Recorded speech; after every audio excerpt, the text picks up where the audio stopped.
Hi friends, welcome to our channel. Friends, ఈ రోజుల్లో news చూస్తుంటే చాలా దారుణంగా ఉన్నాయి. న్యూస్ అనేది చాలా దారుణంగా ఉంది. ఎక్కువగా టీనేజ్ పిల్లలు, మగపిల్లలు, వాళ్ళని మనం మందలించకూడదు.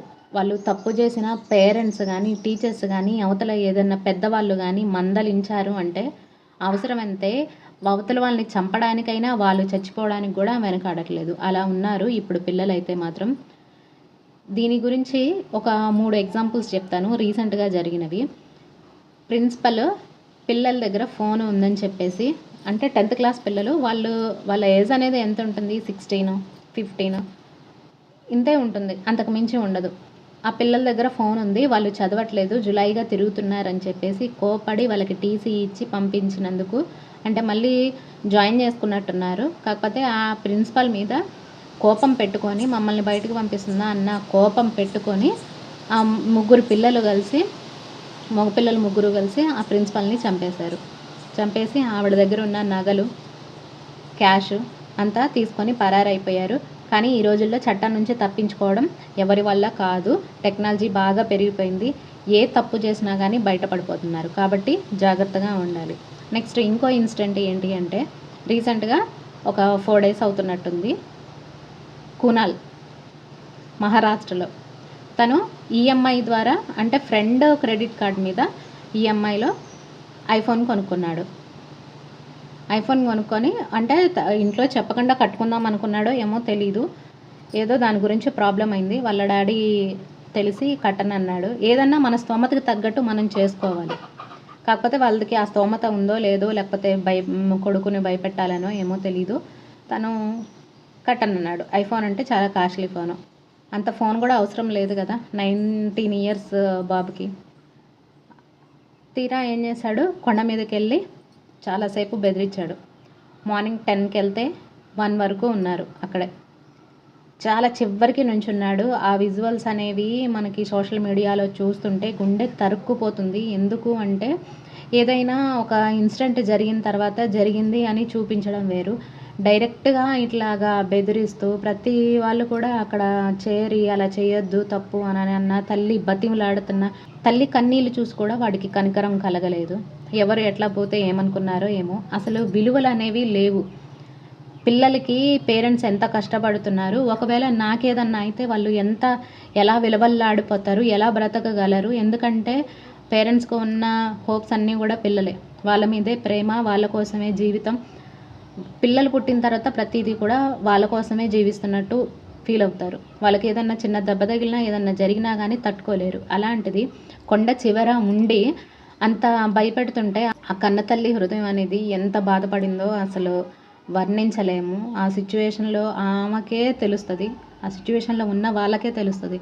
అలా చేసి ఆ కొనాల్ లాస్ట్కి ఆ అబ్బాయిని ముందుకు తీసుకొద్దాం అన్న అత్యుత్సాహంతో, అంటే తండ్రి ఆగలేక వాడిని ఏదో రకంగా లాగుదామని ముందుకు వెళ్ళి లాగేసరికి ఇద్దరు కలిసి కింద పడిపోయారు. చాలా పెద్ద కొండ అది, ఇంకా పడితే ఏమీ ఉండదు. కింద కూడా పట్టుకొని ఉన్నారు అవి, కానీ ఏది చేయలేకపోయింది. ఆ అబ్బాయి కింద ఉన్నారు అని తెలుసుకొని, అంటే వలలు పట్టుకొని ఉన్నారని తెలుసుకొని అటు ఇటు కూడా వాళ్ళని చేస్తున్నాడు, కన్ఫ్యూజ్ చేస్తున్నాడు కింద ఉన్న వాళ్ళని కూడా, ఒకవేళ పడితే అయిపోవాలని చెప్పేసి. అలాగా తండ్రి లాగుదామన్న ఉద్దేశంతో ముందుకెళ్ళి లాగబోతే ఆ అబ్బాయి వెనక్కి లాక్కున్నాడు. ఎందుకంటే చివరకున్నాడు కాబట్టి ఇంకా ఎవరి వల్ల కాలేదు. ఇద్దరు అదుపు తప్పి కింద పడిపోయారు. వాళ్ళు పడ్డ వెంటనే తల్లి కూడా, అంటే వాళ్ళిద్దరూ ఉండలేక అనుకుంటా వెంటనే అసలు తల్లి కూడా వెళ్ళి దూకేసింది. చూసారా ఎలాగా ఉన్నారు పిల్లలు అని చెప్పేసి. నెక్స్ట్ బంగ్లాదేశ్లో పిల్లలు, ఒక హిందూ ఫ్యామిలీ అనమాట. వాళ్ళ ఇంటి పైన ఒక 4 పిల్లలు, అంటే 19, 20, 21, 22 ఇలాగా ఉంది వాళ్ళ ఏజ్. 4 మగపిల్లలు డ్రగ్స్ తీసుకుంటుంటే గబుక్కున ఆ ఇంటి యజమాని చూసి ఎందుకు ఇలాగ మా ఇంటి పైన ఇలా ఎందుకు చేస్తున్నారు అని చెప్పి బెదిరించి లోపలికి వచ్చేసరికి వీడు బయట ఎవరికన్నా చెప్తాడు ఉంచినా కానీ అన్న ఉద్దేశంతో, ఏమనుకున్నారో ఏమో తెలీదు.